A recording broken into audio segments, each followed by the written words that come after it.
So Mike and I met on the side of a swimming pool at Clover Island in Kennewick at a WEA board summer planning retreat. And Mike and I were two of the people who had had a whole bunch of other lives before we became teachers, so that's where we related to each other. Mike and I ran against each other for vice president, and what we did, it was great fun because we gave each other's speech, but we didn't tell Greg ahead of time. And so when we started, it just absolutely flabbergasted Greg. He's very analytical, and he looks at things and he thinks about things, and he sits back for a while and just kind of thinks about things a lot. What I liked about Mike from the first time I met him was that he was funny, but I liked how kind he was. He seemed to be very pro-staff. He's calm, I'm not. So to me, it was, I had to kind of just take that breath back and go, okay, there's going to be a story. Hurry up, get to the end. But it was always a good story. It always had, you know, there was always the moral to the story, and it fit. And so for me, kind of what he modeled was, you know, sharing the story, listening, and we did a lot of that with like relational building, because he was probably my first experience with relational building and having those one-on-ones. My claim to fame is I got Mike into the union. A lot of integrity, very hard worker, somebody who worked long, long hours at whatever he did. A lot of energy and enthusiasm, passion, a lot of dedication, devotion, loyalty to WEA. It was not clear when he was first running for vice president that he was going to be the guy that was going to win it.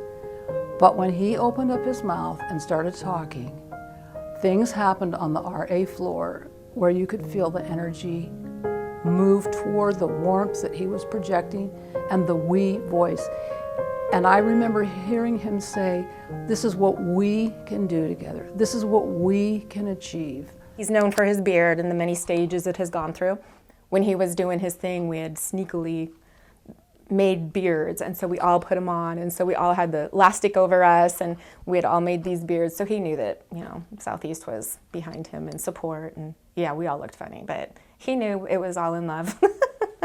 When Mike first started coming to the KEA meetings was back in '96, and my youngest son was in high school at the time, and he happened to come in the office, and Mike was here, and he saw Mike's beard and mustache, and he absolutely loved it. My son has Mike's beard now. There are not enough words to describe how caring, compassionate. He is truly one of the good guys. And he cares so much about this organization, so much about people, that if you needed anything, you called Mike. The first impression I had of Mike was at my first representative assembly, just a few days into the job. And I recall Mike standing up before the entire representative assembly and making a case for a general dues increase and making a constitutional amendment to our Constitution for the dues increase, because he saw that things were financially unstable and we had all sorts of different due structures. And my initial impression was, for an elected officer, this was pretty bold for him to do. But I knew at that point in time how much he put the organization before his own self-interest. I have the highest regard for everybody in WA that does finance, but I would say that Margaret and Mike together brought it to kind of a new level. Coming from an environment that's nothing like the WA, he was helpful in showing me the ropes, explaining things.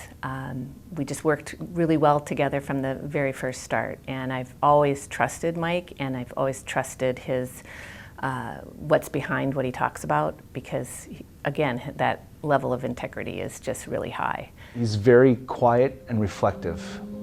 I think that when he speaks, he's definitely thought about it, and you know that what you're getting is something that's not just right off the cuff. It's something much more deeper and reflective of who he is and how he views things. He didn't talk a lot, but when he did talk, it was worth listening to. Mike is a very thoughtful and calm person. He doesn't jump out of his seat when he hears something. He sits and thinks about it and then asks some very insightful questions. He's got that analytic background as a math and science teacher and a former engineer. He understands systems and the concepts behind trying to do the sort of estimation of how investment returns are going to work and how we should model the structure of our portfolio. I just look at Mike as a mentor because he has more integrity, more just his whole persona is what he is. And I just trust him, implicitly.